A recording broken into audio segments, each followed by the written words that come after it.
How much anxiety or even fear do you have before making a difficult decision on the chessboard? So when it's a high stakes game, how nervous do you get? How much anxiety do you have? And all that calculations, you're sitting there for 10, 15 minutes because you're in a fog. There's always the possibility of a blunder, of a mistake. Are you anxious about it? Are you afraid of it? Really depends. I have been at times.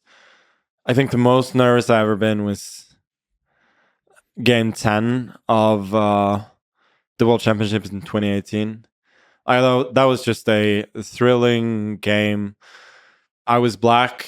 I basically abandoned the queen side at some point to attack him on the king side, and I knew that my attack, if it doesn't work, I'm gonna lose. But I had so much adrenaline, so that was fine. I thought I was gonna win. Then at some point, I realized that it's not so clear, and then my time was ticking, and I was just getting so nervous. I still remember what happened. Like, we played this time trouble phase where he had very little time, but I had even less. And I cannot remember much of it. Just that when it was over, I was just so relieved, because then it was clear the position was probably gonna peter out in a draw.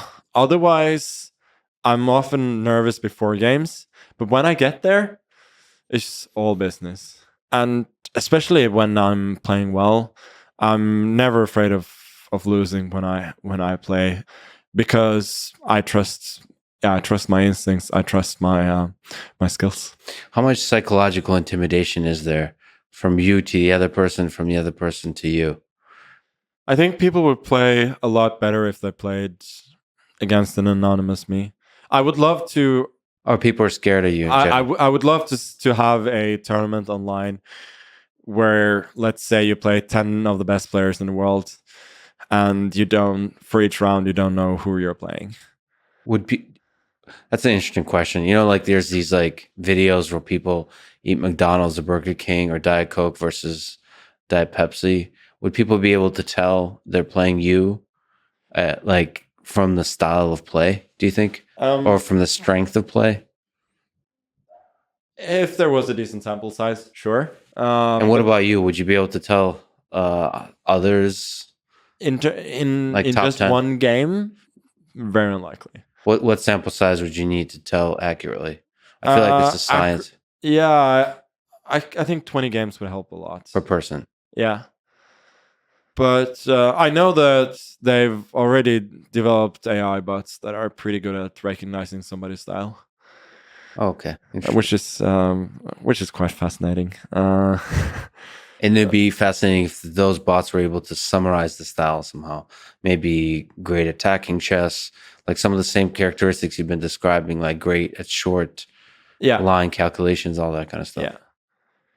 Or just talk shit. Really, no, but really, all the best chess players, there are basically just two camps: people who are good at longer lines or shorter lines. It's the hare and the tortoise, basically.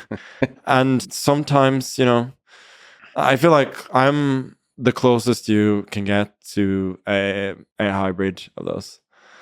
Because you got both you're good in every position, so the middle game and the end game. Yeah, and also I can think to some extent both rapidly and deeply, which a lot of people, they cannot do both. But I mean, to answer your question from before, I think I sometimes can get a little bit intimidated by my opponent, but it's mostly if there's something unknown. If it's something that I don't understand fully. And I do think, especially when I'm playing well, people, they just play more timidly against me than they do against each other, sometimes without even realizing it. And I certainly use that to my advantage. If I sense that my opponent is apprehensive, if I sense that they're not going to necessarily take all their chances, it just means that I can take more risk. And I always try and find that balance to shake them up a little bit. Yeah.